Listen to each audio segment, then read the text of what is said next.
কাব্য ছন্দে বর্ণমালায় সাহিত্য পত্রিকার পরিবারের সাহিত্য সম্মেলন আয়োজিত হল ইছাপুরে। নিশিদিন হসপিটাল, অর্থ সব নয়, পরিষেবাই আসল কথা। ঠিকানা রবীন্দ্রপল্লী, কল্যাণী হাইরোড, ওয়ার্ল্ডস মোড়ের নিকটে। যোগাযোগ 8617781276।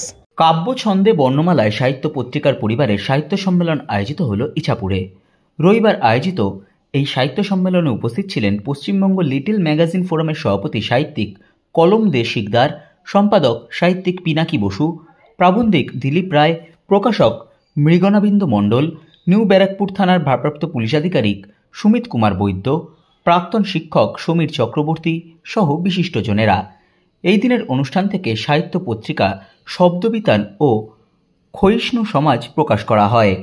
সংবাদ মাধ্যমের মুখোমুখি হয়ে লেখক সুব্রত চক্রবর্তী জানান, আজকে আমাদের যে সংগঠন কাব্যে ছন্দে বর্ণমালা সাহিত্য পরিবার, এই সাহিত্য পরিবারের মূল বিষয় হচ্ছে আমরা সাহিত্য নিয়ে চর্চা করি, কবিতা, প্রবন্ধ, এসব লেখালেখির জগৎ নেই এবং বিভিন্ন পশ্চিমবঙ্গের বিভিন্ন প্রান্ত থেকে লেখকরা, কবিরা তাদের লেখা দেন। আমরা একটি পত্রিকা বের করি বাৎসরিক, তার নাম শব্দবিতান, এবং এবছর পত্রিকার সঙ্গে আরও একটি সংকলন বেরোচ্ছে বিভিন্ন লেখকের লেখা, বিশিষ্ট জনের লেখা আছে। তার মধ্যে লিটল ম্যাগাজিন ফোরামের সভাপতি কমল দে শিকদার, বিশিষ্ট প্রাবন্ধিক দিলীপ রায়, আমাদের প্রশাসনিক জগতের একজন মানুষ যার নাম না করলেই নয়, নিউ ব্যারাকপুর থানার ভারপ্রাপ্ত আধিকারিক শ্রী সুমিত বৈদ্য মহাশয়, উনিও তার একটি মূল্যবান লেখা দিয়েছেন। তো তার উপরে যে বই সংকলনটি বেরোচ্ছে সেটি হচ্ছে ক্ষয়িষ্ণু সমাজ। এটা আপনারা ভালোভাবে জানেন যে বর্তমান যে সমাজ ব্যবস্থা, যে সমাজে চলছে রীতিনীতি, তো সেটাতে তার উপরে যে ক্ষয় হচ্ছে, সামাজিক যে মূল্যবোধ, যে সম্মানবোধ, পারস্পরিক যে হৃদ্যতা, সেগুলো আস্তে আস্তে নষ্ট হতে চলেছে। মানুষ যন্ত্র হয়ে গেছে। সিনিয়রদের জুনিয়ররা সম্মান করে না, এই একটা ব্যাপার, যেটা এখনো আমরা আমাদের যে হয়তো 2 বছরের বড় তাকে যেভাবে সম্মান করি, তাই নেই ক্ষয়িষ্ণু সমাজের একটা বিষয়, এবং সেটা খুব সাড়া পড়েছে এই মুহূর্তে। কতজন লেখকের লেখা? ওটাতে প্রায় 46 জনের লেখকের লেখা আছে। বইটি অনেক মোটা হয়েছে, প্রায় 250 পৃষ্ঠার একটি সংকলন। অপরদিকে এই দিনের অনুষ্ঠানের মঞ্চে স্বরচিত কবিতা পাঠ করেন নিউ ব্যারাকপুর থানার ভারপ্রাপ্ত পুলিশ আধিকারিক সুমিত কুমার বৈদ্য।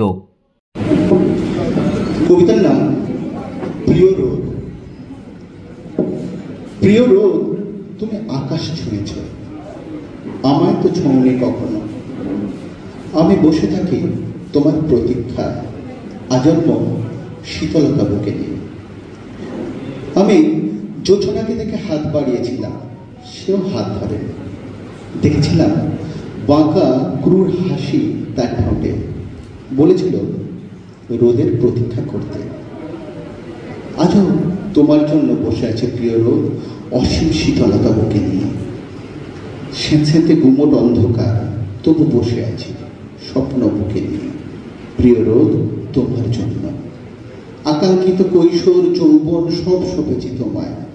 অভিমানী কাজল মেখেছি 2 চোখে, বসেছি পশার সাজে মোহময়ী সাজে, তোমার আবদার মেটাতে সব কিছু দিয়ে। প্রিয় রোদ, তুমি আকাশ ছুঁয়েছ, আমায় তো ছোঁনি কখনো। নমস্কার।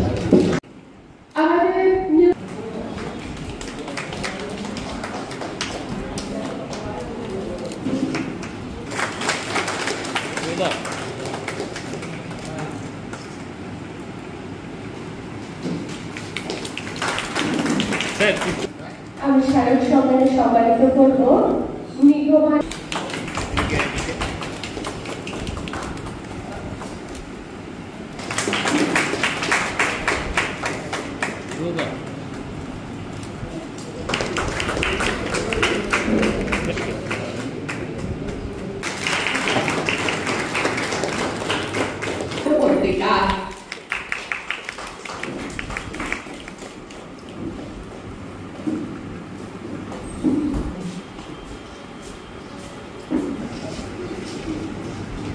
বলে নাকি নারীরা চোপায় খোপায় সমান, কিন্তু কোথায় চোপায় খোপায় সমান হচ্ছে? তাদের হাত তো কথা বলছে না।